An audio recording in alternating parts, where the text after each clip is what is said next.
Bonjour à tous, je vous retrouve pour vous donner la correction de cette activité que vous avez réalisée en collaboration pour ça. Voilà. Alors concernant cette correction, eh bien, vous aviez à réaliser une expérience, prélever 50 ml d'eau et ajouter successivement du sel jusqu'à atteindre une limite, s'il y en avait une. Alors, à chaque fois, donc, on ajoutait 4 grammes de sel, on agitait le mélange et on attendait de voir si la totalité du sel disparaissait de notre vue. À ce moment-là, on avait un mélange homogène. S'il restait des grains de sel, on avait affaire à un mélange hétérogène, sachant qu'il fallait de plus en plus insister au fur et à mesure des ajouts de sel pour voir le sel totalement se dissoudre. Donc, les expériences réalisées ont donné ces résultats-là, jusqu'à 16 grammes.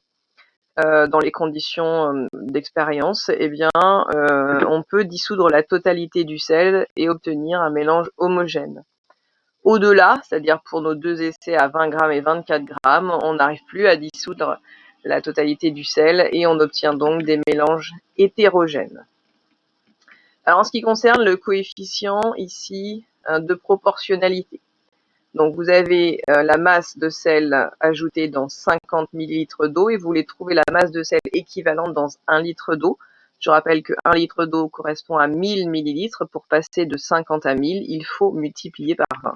D'où ce coefficient multiplicateur que j'ai noté ici. Donc voilà les masses équivalentes. Alors pourquoi je vous avais demandé de calculer ces masses équivalentes dans 1 litre d'eau? Eh bien parce que c'est la définition de la solubilité du chimiste. Alors, question numéro 2. Question numéro 2, pour quelle masse de sel introduite la solution est-elle saturée? Donc, dans la définition du document numéro 2, on indique qu'une solution est saturée si on ne peut plus dissoudre le sel.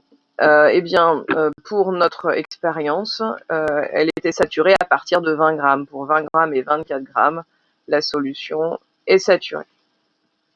Troisième question. Dans les conditions d'expérience, quelle valeur de solubilité du sel peut-on retenir? Donc c'est ce que je disais, hein, si on s'attache à cette définition, c'est la masse maximale de soluté qui peut être dissous dans 1 litre de solution. Donc il faut donc regarder la deuxième colonne pour répondre à cette question. Donc la limite, la solubilité, c'est la masse maximale qu'on a pu dissoudre ici dans nos conditions d'expérience, c'était 16 grammes dans 50 ml d'eau, qui correspondent à 320 grammes dans 1 litre d'eau. On écrit donc que la solubilité déterminée ici est de 320 grammes par litre environ. Mais dans l'absolu, elle est comprise entre 320 grammes et 400 grammes, puisque notre expérience n'a pas été suffisamment précise. On a fait un ajout ici supplémentaire de 4 grammes. J'en arrive donc à la 4e question. Donc, je vous demandais de me proposer des améliorations pour déterminer une valeur plus précise de cette solubilité du sel dans l'eau. Pour cela, en fait, on prenait donc 50 ml d'eau, on y dissolvait 16 grammes de sel, puisqu'on avait bien vu qu'on avait réussi à le dissoudre. Et puis ensuite, au lieu d'ajouter 4 grammes comme on l'avait fait dans la première partie d'expérience, on pouvait ajouter de 1 gramme en 1 gramme, voire de 0,5 g si la balance le permet. À la maison, il y a peu de chance. Donc ajouter 1 gramme par 1 gramme, ce qui permettait d'affiner notre résultat de solubilité. Alors un point justement sur la définition de la solubilité et de sa signification surtout. Donc en théorie, en fait, la solubilité du sel dans l'eau, et c'est dans une eau à 20 degrés Celsius, elle est de 358 grammes par litre. Ça signifie que si vous prenez 1 litre d'eau à 20 degrés Celsius, vous allez réussir à y dissoudre jusqu'à 358 grammes. Donc si vous dissolvez 200 grammes, vous obtiendrez un mélange homogène. Par contre, si vous dissolvez 400 grammes, 600 grammes, vous n'obtiendrez pas de mélange homogène, mais un mélange hétérogène. Mais qu'est-ce qui se passe plus précisément? Alors c'est le schéma ici qui va vous l'expliquer. Donc évidemment, mon bécher ne contient pas 1 litre, mais bon, j'ai pris un schéma que j'avais sous la main.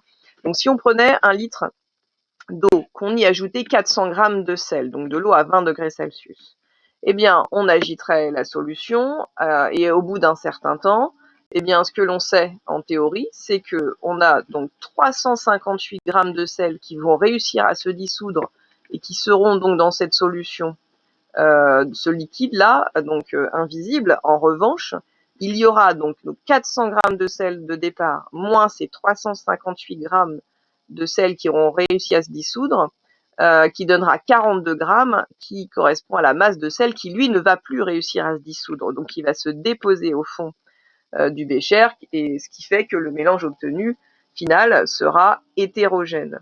La solution qui surnage donc au-dessus, qui se trouve au-dessus du sel, ici nos 42 grammes, est donc la solution saturée, puisqu'on a dissous la quantité maximale, la masse maximale de sel, puisque à un moment, vous voyez, il y a une partie du sel qui n'arrive plus à se dissoudre. Voilà. Un dernier point, donc, d'après ce que je viens de dire, la solubilité d'une substance dépend de la température du solvant, mais également du soluté lui-même. Pour le sel, dans 1 litre, on ne peut dissoudre que 358 grammes de sel à 20 degrés Celsius. Pour le sucre, on aurait trouvé une autre valeur de solubilité. En fait, on aurait pu dissoudre jusqu'à 2 kg de sucre dans 1 litre d'eau à 20 degrés Celsius. Donc la solubilité dépend aussi du soluté qui entre en jeu. Voilà, j'espère que vous avez compris cette activité et surtout la notion de solubilité et de solution saturée. Je vous remercie et je vous dis à bientôt.